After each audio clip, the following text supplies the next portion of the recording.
마태복음 6장 31절부터 34절 본문을 통해 내 삶의 주인은 누구를 증거하겠습니다. 여러분, 여러분의 삶의 주인은 누구입니까? 내 삶의 주인은 누구인지, 혹은 내 삶의 주인은 무엇인지 오늘 말씀을 통해 우리 함께 살펴보기를 원합니다. 사람은 무엇인가의 지배에 의해서, 다스림에 의해서 살아가도록 지음을 받았습니다. 원래는 하나님의 형상을 따라 지음받아서 하나님의 통치와 다스림을 받으며 살아가게 지음받았죠. 그런데 인간이 사단의 꾀임에 넘어가서 선악을 알게 하는 나무의 열매를 따먹으면 눈이 밝아져서 선악을 아는 일에 하나님과 같이 된다. 즉 네가 내 인생의 주인이 될 수 있다라고 속였습니다. 그런데 정작 자기가 자신의 인생의 주인이 되지 않고 아담과 하와를 속였던 사단이 그들의 인생의 주인이 되어 그들의 삶에는 질병과 고통과 갈등과 미움과 살인과 여러 가지 범죄가 찾아오게 되었고, 그 끝은 하나님의 심판이 되었습니다. 그래서 에베소서 2장 2절을 보면 이렇게 말합니다. 그때 너희는 그 가운데서 행하여 이 세상 풍조를 따르고 공중의 권세 잡은 자를 따랐으니 곧 지금 불순종의 아들들 가운데서 역사하는 영이라 라고 합니다. 우리가 하나님과 이 세상 사이에서 오락가락하거나 그 중간쯤에 있다고 생각하는 경우가 있는데 그렇지 않습니다. 사람은 영적인 존재이기 때문에 영이신 하나님이나 영인 세상의 영을 따라 둘 중에 하나의 지배를 받게 되어 있습니다. 마태복음 6장 24절은 한 사람이 두 주인을 섬기지 못할 것이니 라고 말하고 있습니다. 사람은 어떤 주인을, 한 주인을 쫓아서 따라가게 지음받았다는 것입니다. 우리의 삶의 주인은 누구십니까? 하나님이시죠. 여러분의 삶의 주인은 주님이십니까? 네, 다시 한번 여러분 아멘 하면 좋겠습니다. 여러분의 삶의 주인은 하나님이십니까? 아멘이죠. 그러면 하나님이 나의 삶의 주인인 사람은 어떻게 살아야 하는가? 그것을 오늘 말씀을 통해, 특별히 마태복음 6장 33절 말씀을 통해 우리가 함께 살펴보기를 원합니다. 33절 말씀 우리 함께 읽겠습니다. 시작. 그런즉 너희는 먼저 그의 나라와 그의 의를 구하라. 그리하면 이 모든 것을 너희에게 더하시리라. 아멘. 두 문장이에요, 여러분. 두 문장. 앞에 문장은 뭐죠? 너희는 먼저 그의 나라와 그의 의를 구하라. 이게 한 문장이고, 또 다른 한 문장은 무엇입니까? 그리하면 이 모든 것을 너희에게 더하시리라. 앞에 문장이 더 마음에 와닿습니까? 뒤에 문장이 더 와닿습니까? 뒤에 문장이. 솔직하게 모든 성도를 대변해서, 우리 권사님 마음은 아니지만 다른 분들을 대변해서 말씀해 주셨어요. 이것저것도 아니고 무엇을 주신다고요? 이 모든 것. 이 모든 것은 뭘까요? 먹는 것, 마시는 것, 입는 것, 잠자는 것, 타는 것, 건강, 지혜, 권세, 명예, 모든 것을 더해 주신다. 그러니까 여기에 마음이 가는 게 당연하죠. 그런데 예수님이 말씀하실 때는 뭘 더 강조하신 걸까요? 앞에 것을 강조하는 거예요. 그리고 그 앞에 것을 강조하는 것이 지혜로운 거예요. 왜냐하면 뒤에 것을 받는 비결이 앞에 것이니까 그 뒤에 것만 바라보면 뒤에 것을 절대 못 갖는데, 앞에 것을 바라보고 그것을 추구하면 뒤에 것은 자동으로 따라오는 겁니다. 근데 그 앞에 것이 뭡니까? 너희는 먼저 그랬어요. 먼저. 이 먼저라는 것은 우선순위가 아닙니다. 이것도 있을 수 있고 저것도 있을 수가 아니라 절대적인 권위입니다. 그러니까 오직 이런 말입니다. 너희는 오직 그의 나라와 그의 의를 구하라 라는 거죠. 구해야 될 것이 두 가지가 있습니다. 무엇과 무엇입니까? 따라서 해보겠습니다. 그의 나라, 그의 의. 이 두 가지입니다. 근데 이 그의 나라는 번역을 잘못한 겁니다. 그의가 헬라어로 테우인데 이것은 하나님의입니다. 이걸 왜 그 의라고 번역했는지 알 수가 없습니다. 하나님의 나라를 구해야 한다. 이것이 하나님을 주인으로 섬기고 사는 사람들, 그리고 이 세상의 모든 것을 복으로 받기 원하는 사람들이 추구해야 할 것입니다. 하나님의 나라, 하나님의 나라가 뭘까요? 이 나라는 헬라어로 바실레이아인데 좀 더 정확하게 번역하면 왕국입니다. 왕국. 나라에는 공산주의 나라도 있고 자본주의 나라도 있는데 그런 나라가 아니고 어떤 나라냐면 왕이 다스리는 나라, 즉 왕국이라는 겁니다. 그러니까 절대 권력, 왕의 명령에 순종하면 그 백성들이 왕의 보호 아래서 잘 살고, 만약에 왕의 명령을 거역하면 옛날 시대 때 어떻게 됩니까? 즉결 처분을 당하는, 하나님의 왕국을 추구하면서 살아야 한다. 그러니까 어떤 말입니까? 하나님이 내 인생에 어떤 존재가 되어야 하셔야 한다는 거죠. 내 인생의 왕이 되셔야 한다라는 그러한 의미입니다. 여러분, 예수님이 이 세상에 어떤 분으로 오셨을까요? 이 마태복음에서는 적어도 어떤 분으로 예수님을 묘사하실까요? 매주 화요일 날 신약의 파노라마 공부하고 있다는 광고 계속 들으시죠? 그래서 한 7, 8분들이 계속 참여를 하시는데 그분들은 아실 거예요. 마태복음은 무엇으로 오신 예수님입니까? 그렇죠. 몇 분이 대답하시죠. 왕으로 오신 예수님에 대해서 이렇게 제가 율동도 다 만들었습니다. 이게 무슨 모양 같습니까? 토끼요? 이게 무슨 모양 같습니까? 왕관이죠. 왕관. 앞에서 힌트를 다 드렸잖아요.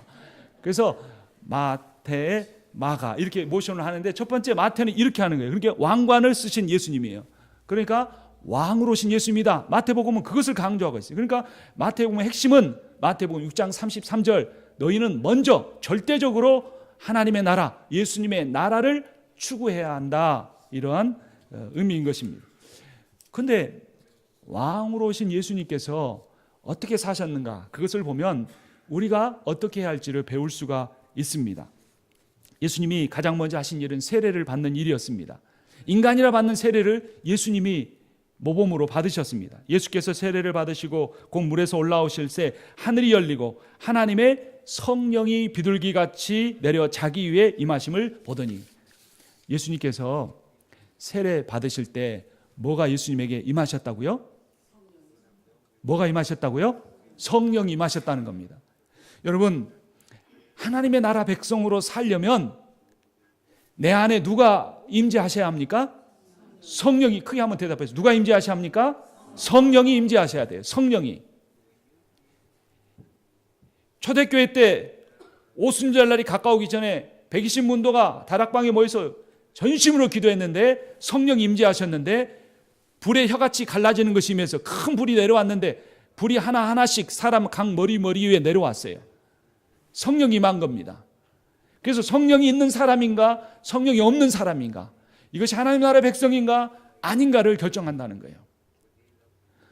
이 세상 살아가는데 필요한 모든 것, 먹을 것, 마실 것, 입을 것, 탈 것, 다 그것을 내가 받기 원하고 죽어서도 천국에 가기를 원하면 내가 뭘 받아야 돼요?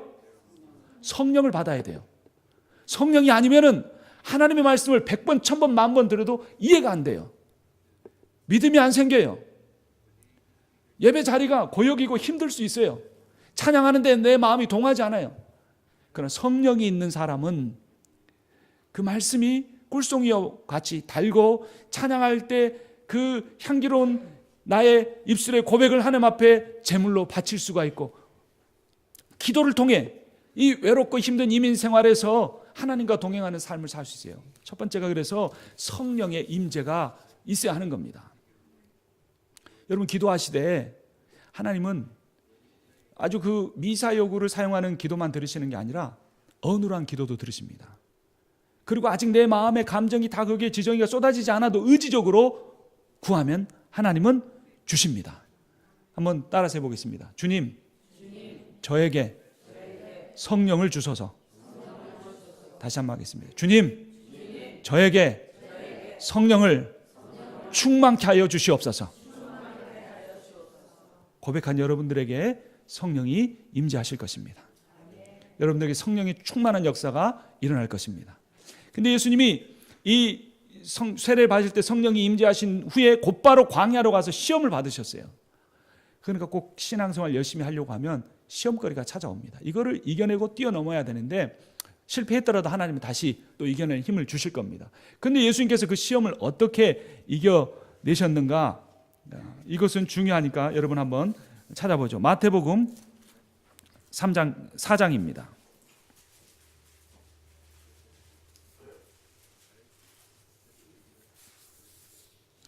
마태복음 4장 4절 같이 읽겠습니다. 예수께서 대답하여 이르시되 기록되었으되 사람이 떡으로만 살 것이 아니요 하나님의 입으로 나오는 모든 말씀으로 살 것이라 하였느니라. 신명기 말씀을 인용하신 겁니다. 또 7절 같이 읽습니다. 예수께서 이르시되 또 기록되었으되 주 너의 하나님을 시험하지 말라 하였느니라 하시니. 이것도 말씀으로 이기셨습니다. 마지막 10절입니다. 함께 읽습니다. 이에 예수께서 말씀하시되 사탄아 물러가라 기록되었으되 주 너의 하나님께 경배하고 다만 그를 섬기라 하였느니라. 예수님이 3번 다 무엇으로 이기셨습니까? 말씀으로 이기셨습니다. 말씀. 여러분, 사람이 밥을 먹지 않고 살 수 있습니까? 없지요. 한두 끼는 참지만 세 끼, 네 끼 굶으면 힘이 없어지고 쓰러지고 움직이지 못합니다. 우리의 육의 몸이 그렇습니다. 그럼 우리 영에도 몸이 있는데 영의 몸이 말씀을 먹지 않으면 어떻게 됩니까? 한 끼, 두 끼, 하루 이틀은 그냥 지나가는데 나중에는 영이 말라져 가고 비틀어져 가고 나중에는 움직이지도 못해서 안에 성령이 있기는 있지만 내가 거듭난 존재이긴 하지만 아무런 힘도 쓰지 못하고 하나님 나라 백성으로 하나님께 순종하며 살지 못하는 겁니다. 그러니까 매일 말씀을 우리가 읽고 묵상하고 적용하며 살아야 합니다. 그러면 여러분 삶에 놀라운 능력이 나타나고 내 인생의 문제를 어떻게 할지 고민했던 그 문제에 대한 지혜가 우리 가운데 폭포수와 같이 쏟아지게 되는 것입니다. 그런데 예수님께서 세례받고 세례를 통해 성령을 받으시고 광야에서 말씀으로 사단을 이기신 다음에 이제 사역을 시작하는데 첫 번째 하신 말씀이 무엇인가? 같은 마태복음의 4장 17절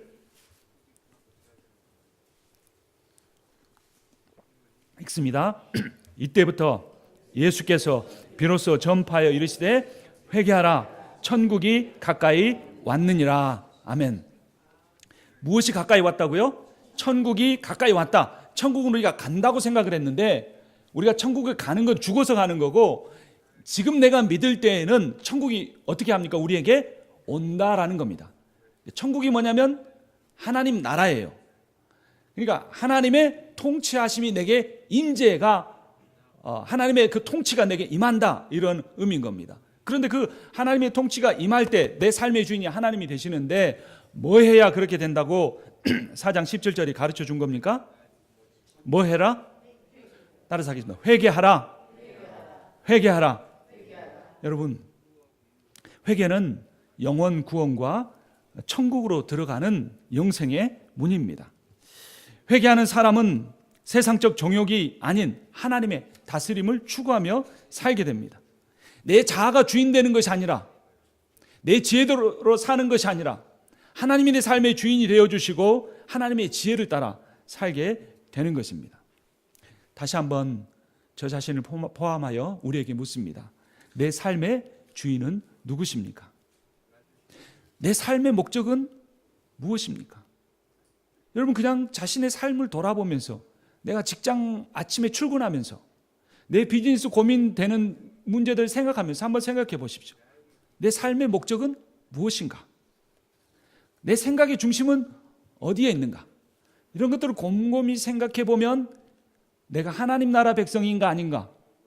내가 하나님의 통치와 다스림을 받고 살아가는가 아닌가가 분명하게 드러납니다. 우리가 몇 주 동안 아니 몇 달 동안 다윗의 삶에 대해서 살폈습니다. 다윗이 참 부족한 사람이죠. 다윗이 큰 죄를 범한 사람이죠. 그런데도 하나님은 다윗을 향하여 뭐라고 말씀하셨냐면 사무엘상 16장 7절에서 이렇게 말씀합니다. 내가 보는 것은 사람과 같지 아니하니 사람은 외모를 보거니와 나 여호와는 중심을 보느니라. 그렇게 말씀하셨습니다. 그리고 사도행전 13장 21절에서는 내가 이새의 아들 다윗을 만나니 내 마음에 맞는 사람이다. 이렇게 말씀하셨습니다.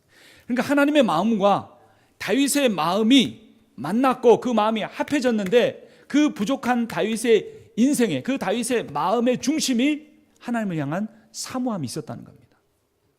근데 다윗의 인생은 전반부와 후반부로 나눌 수 있는데 후반부는 큰 권력을 가지고 큰 부를 가지고 많은 것들을 누리고 사는 삶이었는데 그때는 범죄하고 넘어졌었는데 전반부의 삶을 볼 때 그는 가난했고 그는 연약했고 그는 어렵고 그 부모와 형제에게도 인정을 받지 못한 삶이었는데 그 전반부의 삶에서 하나님을 전적으로 의지하고 신뢰하고 찬양하고 따르는 삶을 살았다는 겁니다.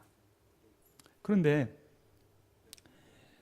이 세상 많은 사람들은 그리스도인들조차도 내가 오히려 연약해져서라도 내가 고난 가운데 있더라도 다윗처럼 하나님을 사모하고 그 중심이 하나님을 향하고 하나님의 마음에 합한 사람으로 살아가기보다는 그것은 제껴놓고 세상에서 내가 누리기를 원하는 그 부로 말미암은 안정된 삶, 남들에게 인정받는 삶, 그런 삶을 추구하는 그러한 것을 추구하는 경우가 너무나 많다는 겁니다. 오늘 말씀을 통해 우리의 삶을 돌아보며 내 삶의 중심에는 누가 주인이고 내 삶의 목적이 무엇인지를 우리가 잘 살펴보아야 하는 것입니다. 우리는 먼저 그의 나라를 추구해요. 즉 그분의 다스림을, 그분의 마음에 합한 자가 되기 위해서 오히려 내 마음을 비우고 가난한 삶을 추구하는 그러한 존재가 되어야 합니다. 두 번째는 무엇을 구해야 한다고 말합니까? 먼저는 그의 나라를 구해야 한다고 했고, 두 번째는 무엇을 구해야 합니까? 그의 의를 구해야 한다 그랬습니다. 의. 이 의는 무엇일까요? 1절 말씀을 한번 보겠습니다. 오늘 본문입니다. 마태복음 6장 1절. 그의 의, 즉 하나님의 의, 예수 그리스도의 의에 반대되는 것은 인간의 의, 자기 의인데 1절은 이렇게 말합니다. 함께 읽겠습니다. 사람에게 보이려고 그들 앞에서 너의 의를 행하지 않도록 주의하라. 그리하지 아니하면 하늘에 계신 너희 아버지께 상을 받지 못하느니라. 아멘. 자기 의의가 있습니다. 그러니까 앞에서 말한 사람은 하나님이 완전히 주인되지 못한 세상을 추구하는 사람이었다면, 이 두 번째 나오는 사람의 경우는 많은 일들을 하고 봉사도 하고 섬김도 있는데, 문제는 그것이 하나님의 의의가 아닌 자기 의인 경우가 있다라는 겁니다. 2절도 한번 같이 읽어보겠습니다. 그러므로 구제할 때 외식하는 자가 사람에게서 영광을 받으려고 회당과 거리에서 하는 것 같이 너희 앞에 나팔을 불지 말라. 진실로 너희에게 이르노니 그들은 자기 상을 이미 받았느니라. 누구에게 영광을 받으려고 하는 겁니까? 사람에게서 영광을 받으려고 하는 것. 그러면 그것은 이미 아무리 많은 것을 드렸어도 상을 다 받았다는 겁니다. 하나님께 받을 상이 없다는 겁니다. 5절도 또 너희는 기도할 때 외식하는 자와 같이 하지 말라. 그들은 사람에게 보이려고 회당과 큰 거리 여기에서 서서 기도하기를 좋아하느니라. 16절 보면 금식할 때 너희는 외식하는 자들과 같이 슬픈 기색을 보이지 말라. 그들은 금식하는 것을 사람에게 보이려고 얼굴을 흉하게 하는 거니라. 그때 당시의 바리새인들이나 많은 유대인들이 세 가지 종교 행위를 중요하게 여겼습니다. 하나는 구제, 두 번째는 기도, 하나는 금식이었습니다. 이 세 가지. 근데 이 세 가지 모두 다 사람들에게 보이려고 그들은 행했기 때문에 예수님께서 그들의 잘못된 모습을 다 지적하신 후에 그렇게 하지 말라. 너희들의 의를 추구하지 말고 하나님의 의를 추구해라 라고 말씀하는 겁니다. 그렇다면 우리는 어떻게 기도해야 될까요? 6절 말씀 우리 한번 같이 읽어보겠습니다. 너희는 기도할 때 내 골방에 들어가 문을 닫고 은밀한 중에 계신 내 아버지께 기도하라. 은밀한 중에 보시는 내 아버지께서 갚으시리라. 18절도 같이 읽겠습니다.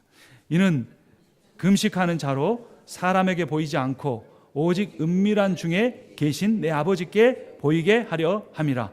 은밀한 중에 보시는 내 아버지께서 갚으시리라. 아멘. 여러분, 이 말씀들이 의미하는 바가 뭘까요? 사람들에게 보이지 말고 은밀하게 하라. 그러면 내가 하는 것을 아무도 알아주지 못하는데, 내가 믿음 있는 사람인 것도 사람들이 모를 텐데, 이게 우리에게 주고자 하는 메시지가 뭘까요? 그럼 대표기도 하지 말라는 겁니까? 아니면 누군가에게 직접 찾아가서 도와주지 말라는 겁니다. 말라는 겁니까? 그런 것이 아니죠. 그것은 어떤 의미냐면 정말로 하나님이 살아계신다. 정말로 하나님이 내 인생을 지켜보고 계신다. 정말로 골방에서 눈물을 흘리며 탄식하며 기도하는 그 기도를 살아계신 하나님이 보고 계신다. 때로는 절망 가운데, 고통 가운데 어떻게 해야 될지 모르며 내 자녀를 어떻게 양육해야 할지 모르며 눈물만 흘리고 있는 나를 하나님이 지켜보고 계시고 그 하나님은 그 모든 문제를 해결할 능력과 권세와 사랑을 갖고 계신다. 이 사실을 진짜 믿느냐 믿지 않느냐, 그것을 우리에게 도전하고 질문하고 있는 것입니다. 내 삶의 주인은 누구십니까? 하나님이십니다. 근데 그 하나님이 어떤 분이십니까? 살아계신 하나님이십니다. 그 하나님이 어떤 분이십니까? 그분은 전지전능하신 분이십니다. 그 하나님이 어떤 분이십니까? 너무나 세밀하시고 너무나 신실하시고 너무나 자상하시고 언제나 나와 동행하시고 한 번도 나를 떠나지 아니하시고 나를 실망시키지 않으시는 그 하나님이 살아계신다라는 겁니다. 그 살아계신 하나님을 아는 사람, 믿는 사람은 사람에게 보일 필요가 없어요.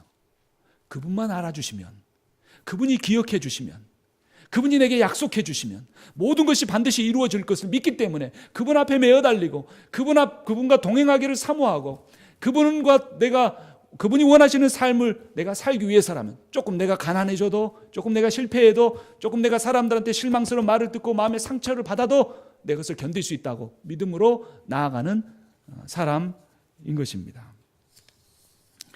하나님은 의로우십니다.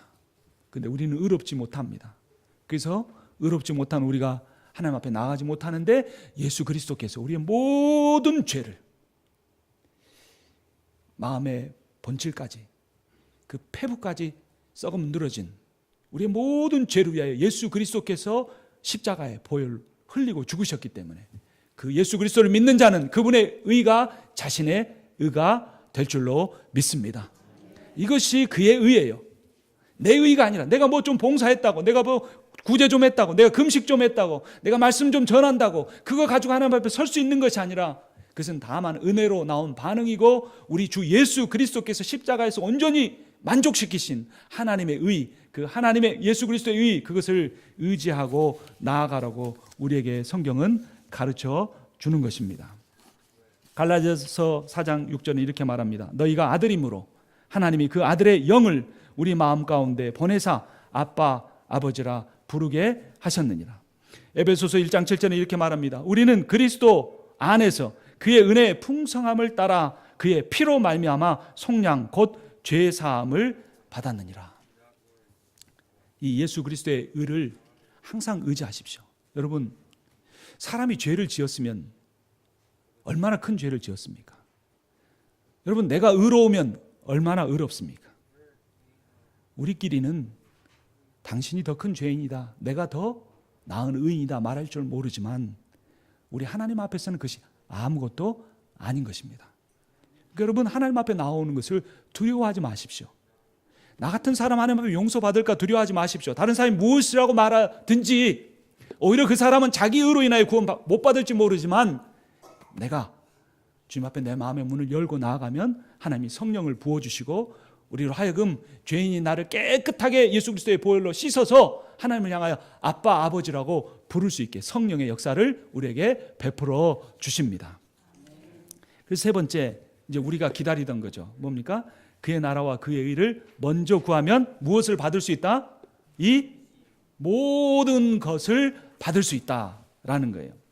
앞에서도 말씀드렸지만 먼저는 상대적인 순서가 아니에요. 이거 하고 그 다음에 나중 것 하고, 이게 아니라 절대적인 순서입니다. 이게 가장 중요한데 그 절대적인 우선순위를 하나님의 나라, 하나님의 다스림에 두고 예수 그리스도가 십자가에 이루신 의에 두면, 그런 것을 추구하며 살아가면 하나님께서 이 모든 것을 우리에게 주신다는 것입니다.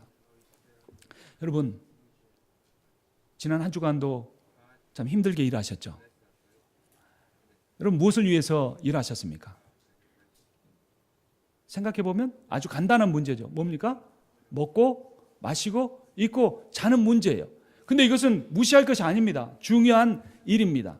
그런데 문제는 내가 그 의식주를 해결하기 위해서 비즈니스하고 직장생활 하면서 그것이 나를 위한 것인데 그것이 나를 섬기고 나에게 봉사하는 것이 아니라 주객이 전도돼 가지고 내가 그것을 섬기고 그것의 종이 되어서 살아간다는 겁니다. 그러면 우리 마음속에 딱 나타나는 것이 무엇이냐면 염려입니다. 그런데 이 의식주가, 내 비즈니스가, 내 직장이 나를 섬기게 하고 내가 그것의 혜택을 누리며 살아가는 주인의 삶을 살아가는 사람의 마음속에는 염려가 있는 것이 아니라 무엇이냐면 평안이 있습니다. 그러면 어떻게 해야 내가 의식주 문제에, 물질에, 비즈니스에 종이 되고 그 염려하고 근심하며 살아가지 않고 그것들이 나를 섬기게, 그것들이 나를 따라오게 만들 수 있는가? 그 비결은 무엇이냐면 내가 하나님의 종으로서 하나님의 말씀을 듣고 성령이 충만하여 기도하는 가운데 살아가는 것입니다. 세상에 자기 마음을 빼앗긴 사람에게는 염려가 있습니다. 돈이 목적인 사람, 그런 사람은 돈의 종이 됩니다. 여러분, 그 비즈니스를 하고 직장 생활을 해서 돈 버는 것이 좋은 것입니다. 그런데 문제는 뭐냐면 그 다음에 내가 왜 돈을 버는가에 목적이 없는 겁니다. 목적이 없는 돈은 그것이 인격이 되고 힘을 가져서 나를 지배하고 나에게 끊임없이 염려하게 만드는 겁니다. 그러니까 목적이 있어야 돼. 인생에도 목적이 있어야 되지만 돈을 버는 목적이 하나님이 나를 지켜주시고 보호해 줄 것을 못 믿어서 내가 뭔가 보호책을 마련한다는 목적으로 일하는 것이 아니라 하나님은 나를 먹이시고 입혀주실 거 약속하셨으니까 하나님이 다 해주실 거야. 그러니까 나는 하나님 믿고 최선을 다해 열심히 일해서 이거 가지고 어떤 일을 할 것인가에 대한 분명한 목적의식이 있으면 그 사람의 마음에는 염려와 근심, 걱정이 떠나고 하나님 주시는 평안이 그 마음속에 찾아온다고 하는 겁니다. 베드로전서 5장 7절 8절 말씀을 보면 너희 염려를 다 주께 맡기라. 이는 그가 너희를 돌보심이라. 근신하라 깨어라. 너희 대적 마귀가 우는 사자같이 두루 다니며 삼킬 자를 찾나니. 우리가 베드로전서 5장 8절 말씀은 잘 압니다. 대적 마귀가 삼킬 자를 찾아다닌다. 그러니까 우리가 깨어 있어야 한다. 이 구절은 잘 알아요. 근데 이 구절이 그 앞에 7절과 연결됐다는 건 모르는 경우가 참 많습니다. 그 앞에 7절이 무엇이었습니까? 이미 제가 읽었지만 너희 염려를 다 주께 맡기라라는 겁니다. 그러니까 어떤 사람이 어떤 사람에게 우는 마귀가 우는 사자와 같이 와서 삼키려고 한다는 겁니까? 뭐 하는 사람? 염려하는 사람. 그 염려를 주님께 맡기지 못한 사람, 그 사람을 대적 마귀가 와서 삼켜 버린다고 하는 겁니다. 마태복음 13장 22절은 가시떨기에 뿌려졌다는 것은 말씀을 들으나 세상의 염려와 재물의 유혹에 말씀이 막혀 결실하지 못하는 자요. 그러니까 봉사도 하고 수고도 하고 주일 예배도 드리는데 뭔가 삶의 열매가 맺히지 못한 사람이 있어요. 그 이유가 무엇이라고 말합니까? 세상의 염려 때문이다. 그리고 그 염려는 바로 이어지는 말씀인 재물의 유혹, 물질 때문에 그거에 얽매여서 그 문제에 걱정되어서 하나님 앞에 전심으로 자기를 맡기지 못해서 그 기운을, 가시떨기가 기운을 막아서 이 나무가 자라지 못하고 햇빛을 가려버려서 열매가 그 삶에 맺혀지지 못한다고 하는 겁니다. 오늘 본문을 보면 어떤 것에 대해서 염려하지 말라고 하는지 한번 말씀을 보도록 하겠습니다. 6장입니다. 25절 말씀 함께 읽겠습니다. 그러므로 내가 너희에게 이르노니 목숨을 위하여 무엇을 먹을까, 무엇을 마실까, 몸을 위하여 무엇을 입을까 염려하지 말라. 목숨이 음식보다 중하지 아니하며 음식이 의복보다 중하지 아니하냐 그랬습니다. 이것을 또 31절에서 또 말하고 있습니다. 31절 다시 한번 읽어봅니다. 그러므로 염려하여 이르기를 무엇을 먹을까, 무엇을 마실까, 무엇을 입을까 하지 말라. 네. 여러분, 먹고 마시는 거에 대해서 생각하지 말라고 그랬습니까? 준비하지 말라고 그랬습니까? 그렇지 않죠. 뭐 하지 말라고 그랬습니까? 염려하지 말라는 거예요.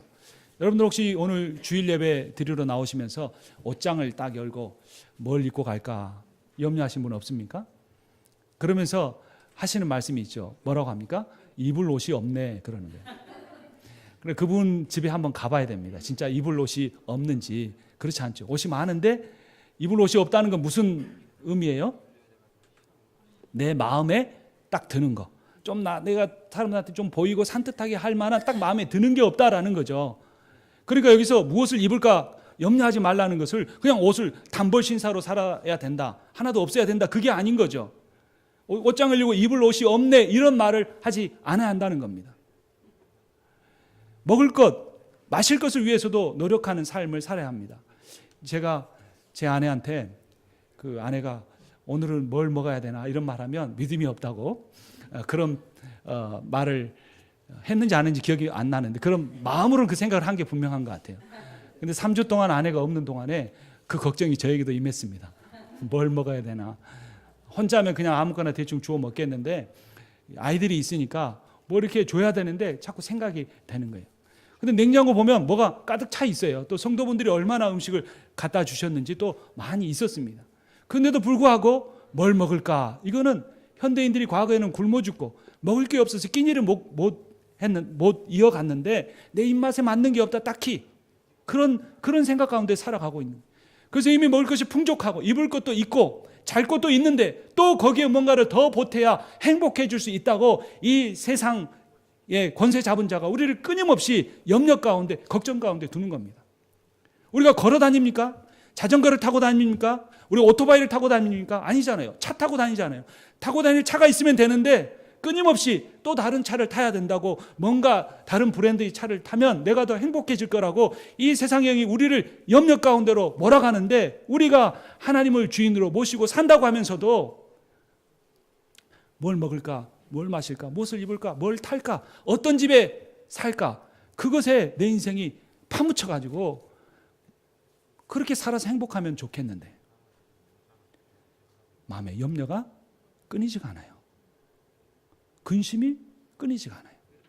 근데 어떤 사람은 초가 삼간에 사는 것 같고 그렇게 옷도 잘 안 입고 다니는 것 같고 근데 항상 얼굴이 밝아요. 기뻐요. 집안에 보면 자녀들도 속을 썩여요. 그런데 그걸 주님 앞에 맡긴다고 표현을 해요.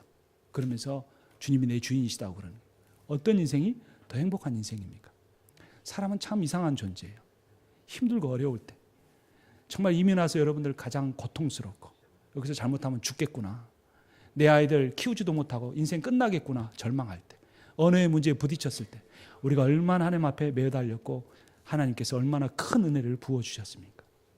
내가 할 수 없다고 인정하고 엎드려지고 나는 이제 죽었다고 고백하는 그 자리에 주님이 찾아오시고 놀라운 은혜를 부어주셨는데 이제는 그 은혜가 복이 되어서 내게 많은 것들을 누리며 살아가게 됐는데 내가 이전에 처음에 원했던 것보다 수배나 수십 배나 더 많은 것을 누렸는데 내 마음속에 평안이 없고 기쁨이 없고 염려와 근심과 걱정 가운데 살아간다면 우리의 인생은 뭔가 길을 수정해야 할 과정 중에 있지 않은가 생각해 봐야 하는 것입니다.